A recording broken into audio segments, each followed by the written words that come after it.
Zagmania is in full swing. GU set to take on Florida State tomorrow night in the Sweet 16. Many making the trip to Los Angeles to watch their hometown team. One fan already lives there. You might recognize him from the big screen. Our Osso and Alyssa Charlston live in LA tonight with the Zags. They spoke with this big name, long-time Zag fan. That must have been fun. It was so much fun, Nadine. LA in general is just a fun city because there are so many people here. But one person really stood out in terms of personality, in terms of being genuine. Former Zag, Mr. Big Ed. Big Ed is what he's known as. It's Eric Edelstein. He was a student back in the late 90s, was roommates with half of the players, did play-by-play on GU TV, and he can't wait until he gets to see his team play in his backyard. You may recognize him. Here's a peek. Came there and I was the student announcer for GU TV. By the time Gonzaga didn't have a TV deal, so the only people watching me were like old folks' homes and people that were too drunk to make it to the games. I was a completely biased announcer, so then Coach Few said, okay, come in and start coaching camp and do impressions. So I'd do Chris Farley and Bill Walton, and they just kind of adopted me. A permanent part of the Gonzaga basketball family, but a man with a dream. That brought him to LA. I came down here in 2001 and worked every day job you could imagine and got fired from every day job you can imagine. And then I slowly just started to kind of worm my way in, and I pinch myself every day. You've seen him on some of the most successful shows of all time, but he admits Twin Peaks and Curb Your Enthusiasm are two of his favorites. Then there was that other thing.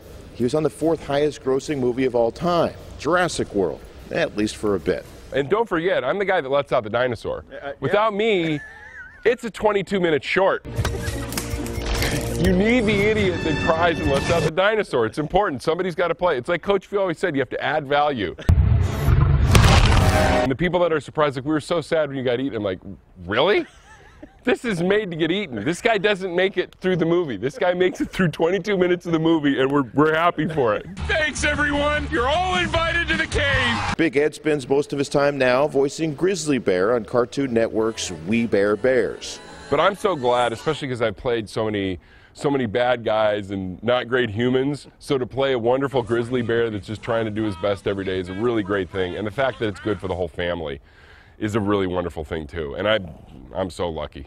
But his Zag roots still have priority. He says given the choice between an Academy Award nomination or a Gonzaga national title, it's an easy choice. I remember going to Northtown Mall and seeing one Gonzaga hat on sale at Foot Locker. We're like, oh my gosh, this is crazy. This is big time, guys. And now to see this program get here and to grow the way they've done it with pride and passion and not lose their soul, it makes me so proud. I'll just cry. If we win it all, I'll cry. Like a baby that I am. I wonder if People don't get much better than Big Ed. So much fun, and if you can put on your resume, you worked with Chris Pratt, got eaten by a dinosaur, and you're a voice of a cartoon. I can't think of a cooler resume than that. One of my daughter's favorite cartoons. It was really cool that he was able to send her a message too. Just a good guy. Coming up later in sports, we're actually going to talk about a basketball game we've been waiting a few days for. We're going to hear from the Zags coming up later. For now, live in Staples Center with Alyssa Charlston, I'm Keith Osso, KXLY4 Sports. Big Ed is just funny listening to him talk. You know, awesome. He doesn't even have to have a Just funny awesome. script. It's just the way, he's hilarious. Thanks for that story, guys. So animated. Yep, looking forward to tomorrow night, too. All right, well,